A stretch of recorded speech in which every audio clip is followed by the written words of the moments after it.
Shalom Bapak Ibu yang dikasihi oleh Tuhan. Senang sekali bisa kembali menyapa saudara dan mempelajari kitab suci bersama-sama. Harapan dan doa kami hamba-hamba Tuhan adalah iman kita bisa makin bertumbuh melalui pengenalan akan Allah. Dan melalui iman yang bertumbuh kita bisa menjalani kehidupan dengan lebih baik lagi dan mempermuliakan Tuhan. Amin. Hari ini perikop kita itu sampai kepada Yohanes pasal 4 ayat 46 sampai dengan 54 yang berkisah tentang Tuhan Yesus menyembuhkan anak seorang pegawai istana yang hampir mati. Demikian firman Tuhan, saya akan bacakan beberapa ayat.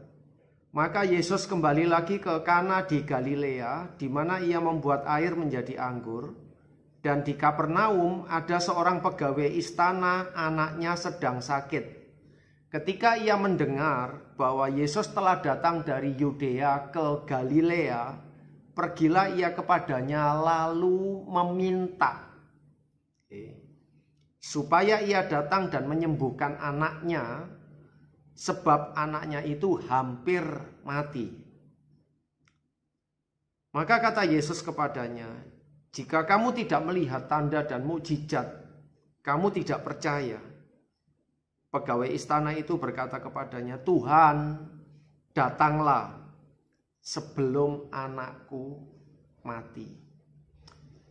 Saudara, jelas ada satu interaksi di antara pegawai istana tersebut dengan Tuhan Yesus. Tetapi yang ingin saya soroti itu adalah respon Tuhan Yesus terhadap permintaan pegawai istana tersebut supaya Tuhan Yesus datang ke rumahnya untuk menjamah dan menyembuhkan anaknya.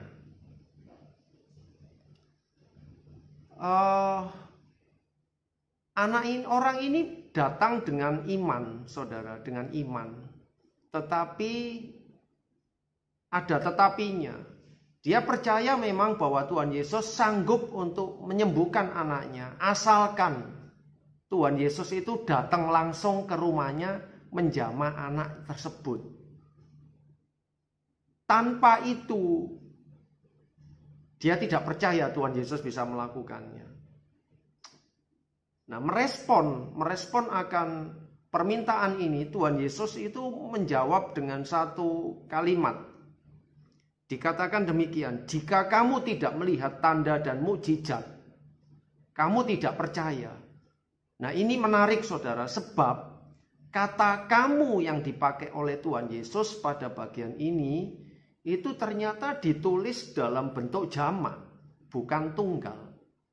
Dengan kata lain, sebetulnya perkataan Tuhan Yesus ini ditujukan bukan hanya kepada pegawai istana tersebut saja, tetapi juga kepada banyak orang yang ada di sekitarnya. Orang-orang Yahudi yang ada di Galilea yang sedang mengerumuni dia. Dengan kata lain, kalian semua kalau tidak melihat tanda dan mukjizat, kalian tidak akan percaya kepadaku. Demikian respon Tuhan Yesus. Nah, saudara, yang menjadikan respon ini menjadi menarik adalah karena di dalam bagian sebelumnya kita itu sudah membahas tentang perempuan Samaria. Di sana, di tanah Samaria yang dianggap orang-orang Yahudi asli itu sebagai orang-orang yang menjijikkan karena mereka adalah orang Yahudi yang telah kawin campur. Maka di sana justru terjadi sebaliknya.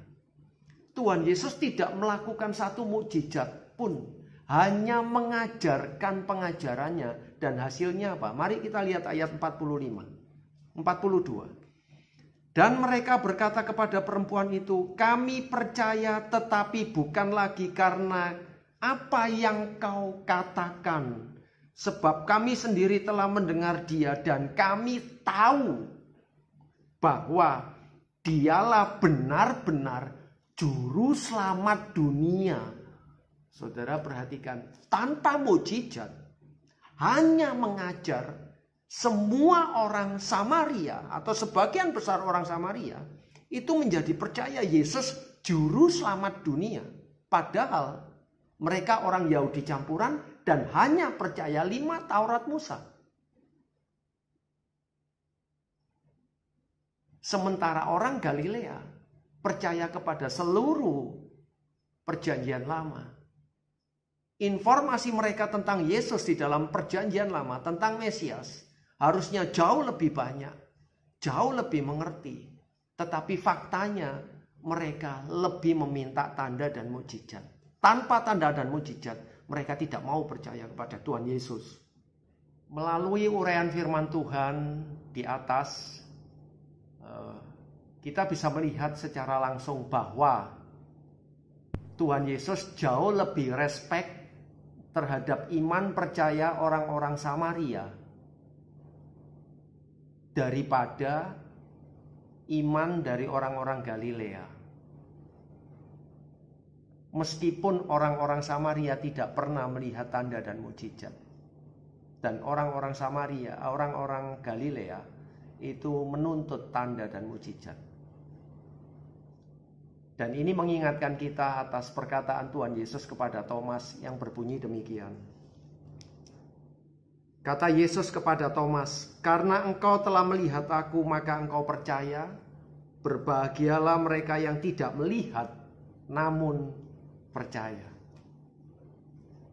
Saudara, saya berharap kita bisa mengambil keputusan yang baik melalui perenungan firman hari ini. Dan kita semakin dewasa di dalam iman percaya kepada Kristus. Tuhan Yesus memberkati kita semuanya. Haleluya. Amin.